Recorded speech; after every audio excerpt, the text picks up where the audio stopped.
साथ में है भट्ट जी। किस तरह से देख रहे हैं 2022 के विधानसभा चुनाव को लेकर? वहीं टिकट को लेकर के जो है मारामारी कहीं ना कहीं शुरू हो गई है, साफ तौर पर जो है चीजें दिख रही हैं, साफ तौर पर तस्वीरें दिख रही हैं। यूकेडी का क्या कुछ सोचना है? देखिए रितिका जी, उत्तराखंड क्रांति दल ने अपने पदेन सदस्यों के ऊपर जो है दाव खेला है। सेकंड लिस्ट हमारी अभी जारी होने वाली है। प्रथम लिस्ट जारी हो चुकी है। हमने 3 चरणों में जो है घोषणा करनी है। 70 सीटों पर चुनाव लड़ने का हमारा इरादा है। हम स्थानीय मुद्दों को लेकर जनता के बीच में जा रहे हैं। हमारे मुद्दे हैं राजधानी, हमारे मुद्दे हैं 80% स्थानीय बच्चों को, नौजवानों को रोजगार और स्वरोजगार से जोड़ना। हमारे मुद्दे हैं कि उत्तराखंड के जो भू कानून है उसे सख्ती से लागू किया जाए। उत्तराखंड में किसान को प्रति माह 6,000 रुपए खेती करने का दिया जाए। इसी तरीके से महिलाओं को स्वाभिमान बनाने के लिए 6,000 रुपए महीना परंपरागत कार्य करने के लिए उनको दिया जाए। उत्तराखंड में भू कानून में परिवर्तन किया जाए। परिसंपत्तियां जो उत्तर प्रदेश ने दबाई हुई है उसको जो है उत्तर प्रदेश से छुड़वाया जाए। और हमारा यह स्पष्ट मानना है कि उत्तराखंड की बोली, भाषा, मूल निवास, ये जो पहचान है, इसको राज्य के अंदर स्थापित करने का काम किया जाए। मैं यमकेश्वर विधानसभा क्षेत्र से आता हूं। मेरे कुछ स्थानीय मुद्दे हैं, जैसे बीन नदी का पुल, सिंगताली पुल और जुआ का पुल बने। इसी तरीके से ब्लॉक को जोड़ने के लिए सभी ग्राम सभाओं की जो है सड़कें सुदृढ़ हो, डामरीकरण हो, ताकि ब्लॉक जाने में दिक्कत ना हो। प्रधान को कम से कम मानदेय 25,000 रुपए और प्रधान निधि 50 लाख रुपए भाजपा तो सड़क जो है पहुंचा चुकी है। भाजपा देखिए का दावा है कि गांव गांव तक सड़क पहुंच चुकी है। देखिए 383 किलोमीटर सड़क काटने की बात करने वाली हमारी स्थानीय विधायक वो ये बताने को तैयार नहीं है कि जो सड़कें कटी हैं उसमें कितना भ्रष्टाचार हुआ है और कितनी उस पर गाड़ियां चल रही हैं। उनका अलाइनमेंट इतना खराब है कि उन सड़कों पे अभी तक साइकिल नहीं चल पा रही, गाड़ी तो बहुत दूर की बात है, पैदल चलना मुश्किल है। तो हमारा ये कहना है कि यदि जनता का हमको आशीर्वाद मिलेगा तो हम प्रधानों को 25,000 रुपए मानदेय देंगे और 50 लाख रुपए मिनिमम उनको जो है उन प्रधान निधि करेंगे। वो इसलिए नहीं करेंगे कि यूकेडी कह रही है। हमारा यह कहना है कि भारतीय संविधान में 73वां संशोधन लोकसभा में पास है और जिसमें स्पष्ट है कि प्रधान को शक्तिशाली बनाया जाए।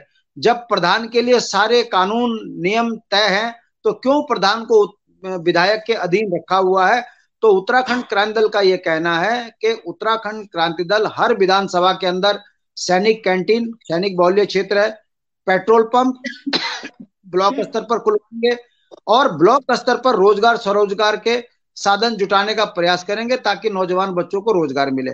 यमकेश्वर विधानसभा कोटद्वार और देहरादून के उसमें ऋषिकेश के बीच में है, मगर दुख की बात है यातायात की व्यवस्था वहां चरमराई हुई है, टोटल प्राइवेटों के हाथ में है। 12 बजे बाद गाड़ी नसीब नहीं होती। वहां पर हमारे यहाँ पॉलिटेक्निक बना हुआ है, मगर वो पॉलिटेक्निक बंदी की कगार पर आ गया है। वहां पर स्टाफ नहीं है और सारे ट्रेड पॉलिटेक्निक्स के खत्म कर दिया गया। आईटीआई वहां पर नहीं है। डिग्री कॉलेज है, वो भी योगी जी का है, उसमें केवल आर्ट्स के बच्चे पढ़ते हैं। हमारा ये कहना है जब अस्थायी राजधानी देहरादून के नजदीक यमकेश्वर विधानसभा है तो डिग्री कॉलेज वहां होना चाहिए, मेडिकल कॉलेज होना चाहिए, इंजीनियरिंग कॉलेज होना चाहिए।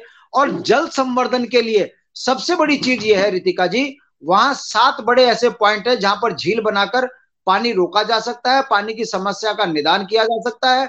झील बनाकर वहां पर पर्यटन को बढ़ावा दिया जा सकता है। हमारे यहाँ पर मापगढ़ है, नीलकंठ है, भैरवगढ़ी है, करुणाश्रम है। इन जगहों का सौंदर्यीकरण करके हम धार्मिक पर्यटन भी उत्तराखंड के अंदर बढ़ा सकते हैं। दुख की बात यह है कि यमकेश्वर विधानसभा जो कि अपने आप में बहुत सुंदर विधानसभा है, सरकार की गलत नीतियों के कारण यमकेश्वर विधानसभा का कहीं से कहीं तक विकास नहीं हुआ है। छात्रों के लिए स्टेडियम नहीं है, छात्रों के लिए कोई छात्रावास नहीं है, जिस कारण इंटर के बाद बच्चों को पढ़ने के लिए इधर उधर जाना पड़ता है। ये दुर्भाग्य जो उत्तराखंड में यमकेश्वर विधानसभा का बना है, जबकि यहाँ पर लगभग 30-35 साल से भारतीय जनता पार्टी के जनप्रतिनिधि जीत कर आ रहे हैं। बावजूद इसके सड़कों से जनता परेशान है। जो सड़क 1 करोड़ की होती है वो 10 करोड़ में बनती है और उस 6 महीने बाद वो डामरीकरण खत्म हो जाता है। ये जो भ्रष्टाचार हुआ है, अंधा बांटे रेवड़ी अपने अपने को दे, ये काम ठीक है। वर्तमान भाजपा की उसने किया है। और उसका परिणाम यह है कि ठेकेदार इनके कार्यकर्ता, इनके मुख्यमंत्री राहत कोष बांटकर भारतीय जनता पार्टी जिस तरीके से उत्तराखंड के अंदर चुनाव को प्रभावित करने का काम कर रही है, हमने जनता के बीच में संवाद कर एक चीज को बताया है कि आपके नौनिहाल बच्चों को शराब के नशे में डालकर भाजपा सत्ता में बैठने का जो प्रयास कर रही है, इसे रोकने की जरूरत है। और उत्तराखंड का नौजवान इस बात को समझ रहा है कि एक साल में 365 दिन होते हैं, 5 साल में 1825 दिन होते हैं, और ये 1820 दिन उत्तराखंड की नौजवान बच्चों का खून चूसते हैं, उत्तराखंड के विकास में भ्रष्टाचार करते हैं, और चुनाव के लास्ट के 5 दिन में ठीक है, शराब मैं का लौटूंगी। प्रभावित करते हैं। अब ये नहीं होगा, विधानसभा में ये मुद्दे बनेंगे। हम एनजीटी कानून को लेकर चल रहे हैं, हम उत्तराखंड के अंदर परिसंपत्ति, ठीक जल है, जंगल, भट जी, लौट रही हूँ, लौट रही हूँ, लौट रही हूँ। इसी ठीक पर है। स्थानीय मुद्दा लड़े चुनाव।